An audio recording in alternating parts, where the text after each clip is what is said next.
equation of our ellipse is still our completing the square we need to do. We're going to organize everything, but this is the one where we have to factor out that leading coefficient. So we can't have anything in front of like the x squared or y squared. So we're going to have to do that, a little bit of factoring there. So again, we're going to organize things.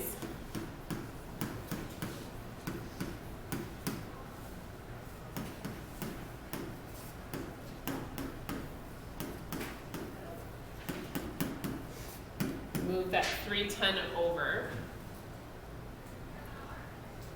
So for this one, I'm factoring out a 2. I'll leave a little space to remind myself that I still have to go back and multiply that by 2. Here I'm taking out a 7. Is that 12y then?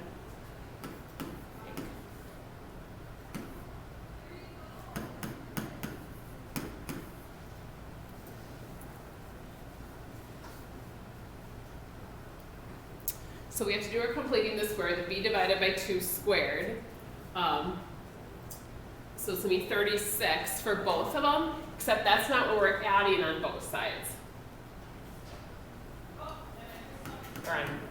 So we're putting 36 here and 36 here, but remember, don't forget about that piece of it that you have to multiply.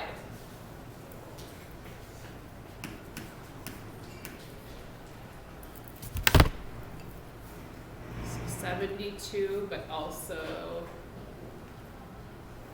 252.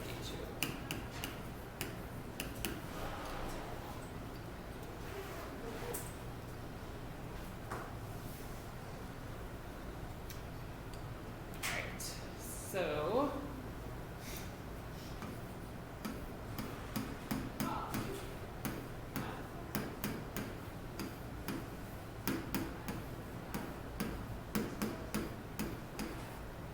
end up with 14 over there. You okay with that so far? So this is different than a circle. We're not done yet. So we have to get that right side to be a 1. So we're going to divide that by 14. When we go to divide it by 14, we have to divide the other pieces by 14. And thankfully, these are divisible by 14, or they work nicely with 14. I guess they're not just divisible necessarily. So dividing everything by 14. So the 2 over 14 becomes 1 over 7.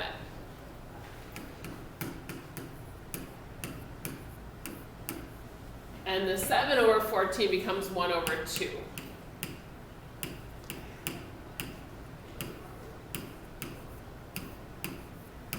And then that's going to equal 1.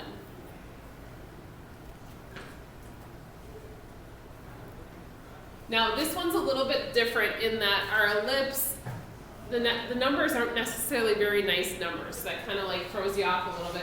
But it's okay to have, I mean, our ellipses aren't like these perfect ellipses anyhow, mine aren't anyway, that we would be able to draw. So we're just doing our best to try and make it look as much like an ellipse as we can. And so those are going to be kind of approximate decimals there. So -6 is going to be our center, right?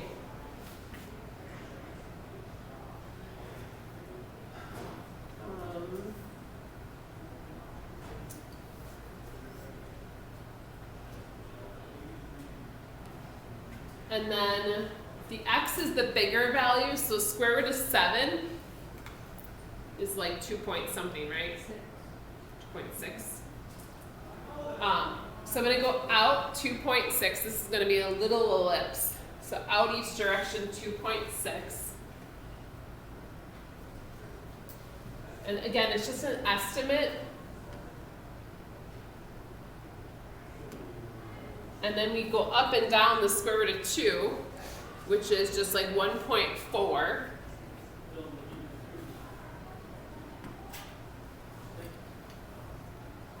And so then we can draw our ellipse from there.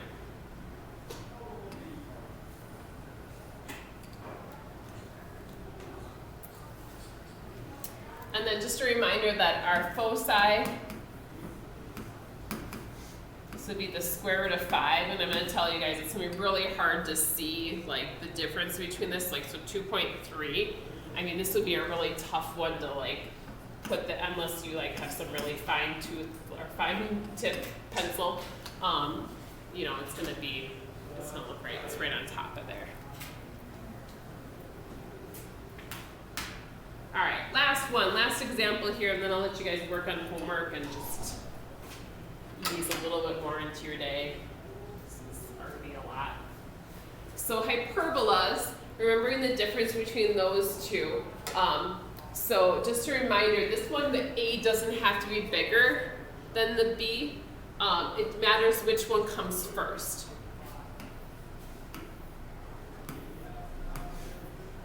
It might be worth writing down, this is the one where we add them. So if you didn't write that for ellipses, the ellipses we subtract, hyperbolas we add. Maybe a good way to remember it is in the formula, it does the opposite of what, you know, hyperbolas have the minus sign in the formula, so to find the C, it's the adding and opposite for ellipses. And I'm trying to, I mean, obviously you guys will get a note card, but I'm trying to remember some of those things. So this one, the center, be careful with this. This one always throws me off. The center is kind of, it's a little bit weird because we're used to just going HK. H though is always by our X value.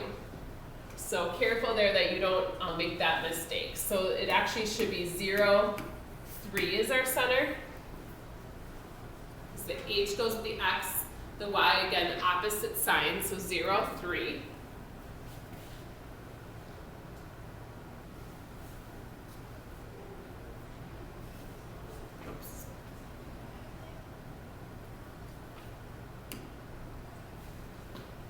And then we kind of need to draw this little, I don't know, sometimes you'll find online, they like call it like a rectangular hyperbola, or a hyperbola rectangle, is basically how we kind of set the rest of this up.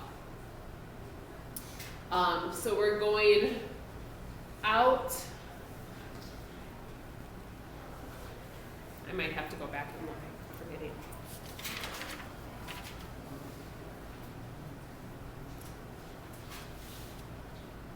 Because we need our vertices, which are with the Y, right? So we need to go up and down 4. Is that right? Wait, why do we do it? Because of our, right? I think we're, and like I said, I'm rusty on this too. I haven't done this since before break as well. So up and down 4 would be our vertices. Now the foci, like so going the other way, it's just kind of basically telling us how wide we need to go. So the 33 minus 16 is more just kind of telling us like the shape of this. So technically we could actually draw our hyperbola right now, but this is going to be a wider hyperbola because of the 33. So we go out each direction, like 5.7 each way, so we're going out more than we're going up or down.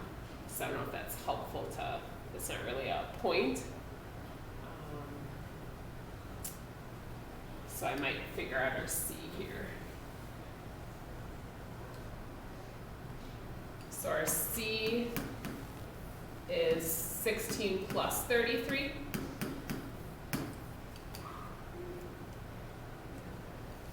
Oh, so that's 7. That works nicely. So we go up and down 7.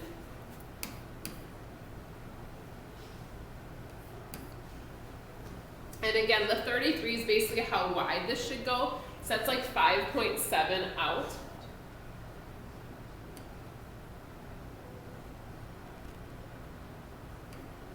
So what, like I was looking online with this, and so some, oops, that was not a very good marking. Wait, what is the C used for? The C is our foci, so this goes with the foci.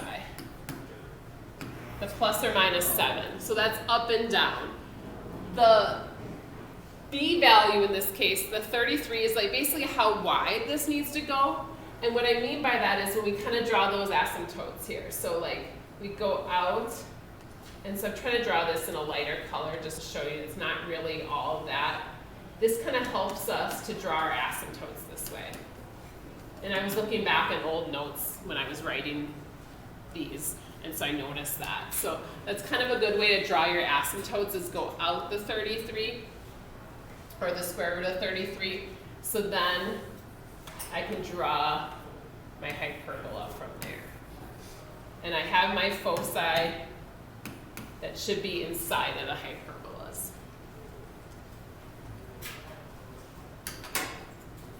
And obviously we've taken notes on every one of these in more detail, so feel free to go back and look at notes a little bit more if you need to. But otherwise our homework is just basically doing you know, circle, ellipses, hyperbolas. I mean, just getting through the basics of all that again. So hopefully